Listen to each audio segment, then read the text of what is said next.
ካምፓኒዎች መርጅ ሊያደርጉ ሲሉ ሲኦዎች ይኖራሉ።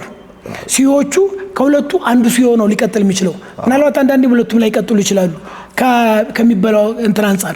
ስለዚህ ምን አይነት እንትና መጥቷል? ጎልደን ፓራሹት የሚል ጎልደን ፓራሹት ኤግዛክትሊ። እና ያ ጎልደን ዳኛው ሬዚስታንስ እንዳያጋጥሙ ኤግዛክትሊ አክሲዮን በመስጠት የተለያዩ ቤኔፊቶችን በመስጠት ስሙዝ ማድረግ ትራንዚሽን ኤግዛክትሊ። እና እንደ ጎልደን ፓራሹት የመሳሰሉ ነገሮች ሰውየውም ሲሄድ በክብር እንዲሄድ ራሱ ጥሩም ደስ ብሎት እንዲሄድ ለማድረግ ከወዲሁ መዘጋጀት መቻል አለባቸው። አንዳንዴ ዝም ብለህ ልቀቅ ምናምን ሳይሆን ዊን ዊን መሆን መቻል አለበት አይደል?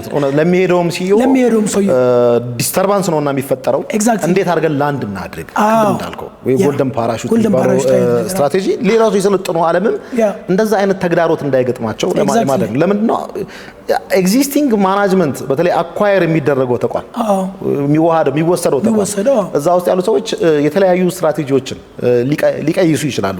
ላለመወሰድ ሲሉ ላለመዋጥ ሲሉ የተለያዩ ነገሮችን እንዳያረጉ ይሄ ድርድር ይደረጋል። ሰውየው ነገ ከነገ ወዲያ የሚኖርበትን ያክል ገንዘብ የምትሰጠው ከሆነ ትራንዚሽኑ ስሙዝ እንዲሆን ስለዚህ ይሄ ሁሉ እንግዲህ እንዲሆን የኢትዮጵያ ብሔራዊ ባንክ የሚያወጣው መመሪያ እጅግ የተጠናና ዘርፉን የማይበጠብጥ እንዲሁ ደግሞ አኳየር የሚደረጉ ባንኮችን ማኔጅመንቶችን የማይበጠብጥ ጫና የማይፈጥርባቸው አይነት ማቹርድ የሆነ ከሌሎች ሀገሮች ተሞክሮ ላይ ተመርኩዞ የተዘጋጀ ነገር ሊሆን ይገባል ማለት ነው። ባንኮቹን እንደዚህ አይነት ኦፕሽን የማይከለክል ቢኮዝ ስሙዝ ትራንዚሽን እንዲኖር